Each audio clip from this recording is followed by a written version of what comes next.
نحمده ونصلي على رسوله الكريم اما بعد فاعوذ بالله من الشیطان الرجیم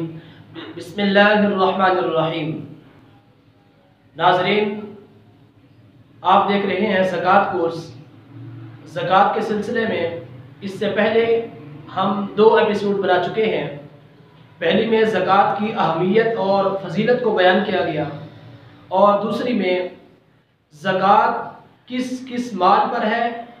اور کس کس شخص پر ہے، یعنی زکوٰۃ کے واجب ہونے کے لیے کیا کیا شرائط ہیں، اور کچھ زکوٰۃ کے اہم مسائل کو بھی بیان کیا گیا۔ آج ہم زکوٰۃ کے مصارف کو بیان کریں گے کہ زکوٰۃ کس کس شخص پر لگ سکتی ہے، کس کو زکوٰۃ دے سکتے ہیں۔ تو یاد رکھیں، زکوٰۃ کے مصارف وہ 8 اللہ رب العزت نے قرآن مجید میں بیان کیے۔ سورہ توبہ کے اندر خالق کائنات نے ارشاد فرمایا، انما الصدقات للفقراء والمساکین والعاملین علیہا والمؤلفۃ قلوبهم وفی الرقاب والغارمین وفی سبیل اللہ وابن السبیل۔ اس آیت مقدسہ جو سورہ توبہ کی آیت نمبر 60 ہے، اللہ رب العزت نے زکوٰۃ کے مصارف کو بیان کیا کہ زکوٰۃ کس پر خرچ کی جا سکتی ہے۔ تو پہلا انما الصدقات للفقراء، کہ جو زکوٰۃ کے اموال ہیں یہ فقراء کے لیے ہیں، یعنی فقیر وہ شخص ہوتا ہے جس کے پاس نصاب موجود نہ ہو، یعنی اس کے پاس اتنی مالیت موجود نہیں ہے ضروریات زندگی کے علاوہ، جو کم از کم آج کے حساب سے 46,000 47,000 کو پہنچ جائے، یعنی 46,329 روپے جو آج حکومت کی طرف سے زکوٰۃ کا نصاب مقرر کیا گیا ہے، اتنا مال اگر کسی کے پاس موجود ہے تو وہ فقیر نہیں ہے، لہذا اس سے کم جس کے پاس ہے وہ فقیر ہے، اس کو زکوٰۃ دی جا سکتی ہے۔ اسی طرح دوسرا والمساکین، مسکین اس شخص کو کہتے ہیں جس کے پاس کوئی مال و دولت نہیں ہے، جس کے پاس کچھ نہیں ہے، صبح کا کھانا ہے شام کا نہیں ہے، یا شام کا ہے صبح کا نہیں ہے، یا ایک دن کا ہے دوسرے دن کا نہیں ہے، اس کو مسکین کہا جاتا ہے۔ یہ فقہی اصطلاح کے اندر ہے، تو ایسے شخص کو بھی زکوٰۃ دے سکتے ہیں۔ والمساکین والعاملین علیہا، اور زکوٰۃ کے لیے کام کرنے والے، زکوٰۃ وصول کرنے والے، یعنی اسلامی سلطنت کے اندر جن کی نوکری ہے، جن کی جاب ہے زکوٰۃ وصول کرنے کی، وہ جاتے ہیں لوگوں کے پاس زکوٰۃ لے کر آتے ہیں اور بیت المال کے اندر، خزانے کے اندر جمع کراتے ہیں، تو ان لوگوں کو بھی زکوٰۃ کے مال میں سے ان کو تنخواہ جو مقرر کردہ وظیفہ تھا وہ دیا جا سکتا تھا۔ اور تیسرا والعاملین علیہا، چوتھا وفی الرقاب، اور غلام آزاد کرانے میں، یعنی غلام آزاد کرانے میں جو مکاتب غلام تھے، جن کو آقا یہ کہہ دے کہ تم مجھے 1 لاکھ روپیہ دے دو تم آزاد ہو، تو اس کو زکوٰۃ کا مال دیا جا سکتا تھا کہ اس کو زکوٰۃ کا مال دیں تاکہ وہ اپنے آقا کو دے کر آزادی حاصل کر لیں۔ والغارمین، اور قرض میں ڈوبے ہوئے لوگ، قرض میں پھنسے ہوئے لوگ، جن کے پاس قرض کی ادائیگی کے لیے کوئی مال و متاع نہیں ہے، تو ایسے لوگوں کو زکوٰۃ دی جا سکتی ہے تاکہ وہ لوگ اپنا قرض ادا کر کے اپنے آپ کو قرض سے نجات دلوائیں۔ اس کے بعد ہے وفی سبیل اللہ، یعنی اللہ رب العزت کے راستے میں جن لوگوں نے اپنے آپ کو وقف کر رکھا ہے، جو میدان جہاد میں ہیں، تو ایسے لوگ جو اپنے آپ کو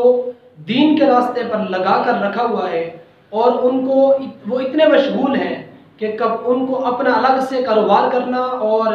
اس معیشت کے لیے اہتمام کرنا ان کے پاس اتنا وقت نہیں ہوتا، تو ایسے لوگوں کو بھی زکوٰۃ دی جا سکتی ہے۔ جس طرح کے میدان جہاد کے اندر لڑنے والے مجاہد اور غازی، اور اسی طرح مدارس دینیہ میں پڑھنے والے طلباء اور اس کا تمام عملہ، تو ان کو زکوٰۃ کا مال دیا جا سکتا ہے، کیونکہ انہوں نے اپنے آپ کو اللہ رب العزت کے راستے میں وقف کیا ہوا ہے، اور ان کے پاس اتنا وقت نہیں ہوتا کہ وہ وقت نکال کر اپنی معیشت کے لیے، اپنے زندگی کا جو نظام ہے اس کو چلانے کے لیے وہ الگ سے کاروبار کریں، تو اس لیے فی سبیل اللہ جو اللہ کے راستے میں ہیں ان کو بھی زکوٰۃ دی جا سکتی ہے۔ اس کے بعد ہے وابن السبیل، یعنی راستے کا بیٹا، سبیل کا مطلب ہے راستہ، ابن منا بیٹا، تو راستے کا بیٹے سے مراد یہاں پر مسافر ہے، یعنی وہ مسافر جس کے پاس مال و متاع نہیں ہے، یا اس کا تھا لیکن چوری ہو گیا، غصب ہو گیا، جیب کٹ گئی، اور اس کے پاس کوئی کریڈٹ کارڈ والا ایسا سسٹم نہیں ہے کہ وہ اب اپنا گھر میں موجود مال و متاع منگوا سکے، تو ایسی صورت میں اس شخص کو، چاہے وہ صاحب نصاب ہے، چاہے وہ مالدار ہے، لیکن اس کا پیسہ، اس کی رقم پیچھے گاؤں میں اپنے گھر میں ہے، دوسرے شہر میں ہے، یہاں پر اس کو مال کی ضرورت ہے اور اس کا گزر اوقات نہیں ہو رہا، تو اس کو اپنے گزر اوقات چلانے کے لیے اور اپنی منزل مقصود تک پہنچنے کے لیے جتنی اس کو ضرورت ہے اتنی حد تک اس کو زکوٰۃ کا مال دیا جا سکتا ہے۔ اور یہ 7 مصارف ہیں۔ چوتھے نمبر پر جو اللہ رب العزت نے بیان کیا، جس کو میں نے آخر میں بیان کرنا چاہا، وہ ہے وَالْمُؤَلَّفَةِ قُلُوبُهُمْ، یعنی تالیف قلب کرنا، دل کو نرم کرنے کے لیے زکوٰۃ دینا۔ یہ ابتدائی اسلام میں تھا کہ وہ لوگ جو اسلام کی طرف مائل تھے لیکن ابھی مسلمان نہیں ہوئے تھے، اسلام کی طرف مائل تھے، تو ان کو زکوٰۃ کا مال دیا جا سکتا تھا تاکہ وہ لوگ اسلام قبول کریں اور ان کے دل میں اسلام گھر کر جائے، تو اس وجہ سے ان کو زکوٰۃ کے مال کے دینے کی اجازت تھی۔ لیکن جب اسلام طاقتور ہو گیا، اسلام غالب آ گیا، تو پھر اس کو نبی علیہ السلام نے ختم کر دیا۔ تالیف قلب کے لیے اب کسی کو زکوٰۃ نہیں دی جا سکتی، تو یہ ایک منسوخ ہے، تالیف قلب کے لیے کسی کو زکوٰۃ نہیں دے سکتے، لیکن باقی 7 مصارف اب بھی موجود ہیں، جس میں سب سے پہلے فقیر ہے جس کے پاس نصاب نہ ہو، اور دوسرا مسکین ہے جس کے پاس مال بالکل ہی نہیں ہے، یعنی صبح کا ہے شام کا نہیں ہے، شام کا ہے صبح کا نہیں ہے، ایک دن کا ہے دوسرے دن کا نہیں ہے، تو وہ مسکین۔ اور اس کے بعد جو زکوٰۃ کے لیے کام کرنے والے، وصول کرنے والے عملہ ہے، اس کو زکوٰۃ دی جا سکتی ہے۔ اسی طرح قرض میں ڈوبے ہوئے لوگ، ان کو زکوٰۃ دی جا سکتی ہے، اور فی سبیل اللہ جنہوں نے اپنے آپ کو اللہ رب العزت کے راستے میں وقف کیا ہوا ہے، ان کو زکوٰۃ دی جا سکتی ہے، اور ابن سبیل یعنی مسافر کو زکوٰۃ دی جا سکتی ہے۔ غلام آزاد کرنا آج کل اس کا دور نہیں ہے، اور تالیف قلب یہ منسوخ ہو چکا ہے۔ اور زکوٰۃ کی ادائیگی کے لیے یاد رکھیں، اپنے اصول اور فروع کو نہیں دے سکتے۔ اصول سے مراد اپنے باپ، دادا، نانا، نانی، ماں، یعنی جن کی یہ جز ہے، جن کے خون سے یہ پیدا ہوا ہے، تو اس کو زکوٰۃ کا مال نہیں دے سکتا۔ اسی طرح اپنی فروع سے مراد نیچے والی اپنی نسل ہے، یعنی اپنا بیٹا، اپنی بیٹی، اپنی نواسے، نواسی، پوتا، پوتی، اس طرح نیچے سے چلے جائیں تو ان کو زکوٰۃ نہیں دے سکتے، اپنے اصول کو بھی، اپنے فروع کو بھی۔ اور اسی طرح سید کو زکوٰۃ نہیں دے سکتے، کیونکہ زکوٰۃ ایک اپنے مال کی جو میل ہے، تو سید ایک عمدہ گھرانے کے لوگ ہیں، نبی علیہ السلام کی یہ نسل ہے، تو اس لیے ان کو عمدہ مال دیا جائے، اپنا اضافی صدقہ نکالا جائے، لیکن ان کو زکوٰۃ کا مال نہیں دیا جا سکتا۔ تو یہ اسی طرح خاوند اپنی بیوی کو اور بیوی اپنے خاوند کو زکوٰۃ نہیں دے سکتی، اسی طرح آقا اپنے غلام کو نہیں دے سکتا، تو یہ وہ یعنی اقسام ہیں جن کو زکوٰۃ نہیں دی جا سکتی۔ تو زکوٰۃ کے مصارف 8 تھے، ایک منسوخ ہو گیا، اب 7 ہیں، اور زکوٰۃ جن کو نہیں دی جا سکتی یہ 4 میں نے آپ کے سامنے بیان کر دیے ہیں۔ یاد رکھیں زکوٰۃ کے اندر تملیک شرط ہے، مالک بنانا شرط ہے۔ زکوٰۃ صرف کسی کو کھانا کھلا دینا تو یہ زکوٰۃ اس سے ادائیگی نہیں ہوگی۔ تو زکوٰۃ کا مال کسی کے لیے مباح کر دینا، وہ آئے کھا کے چلا جائے تو زکوٰۃ ادا نہیں ہوگی۔ ہاں کھانا بھی دینا ہے تو تب بھی اس کو کہتے ہیں کہ آپ کی مرضی، آپ اس کے مالک ہیں، چاہے تو لے جائیں، چاہے اپنے پاس رکھیں، چاہے کسی کو دے دیں،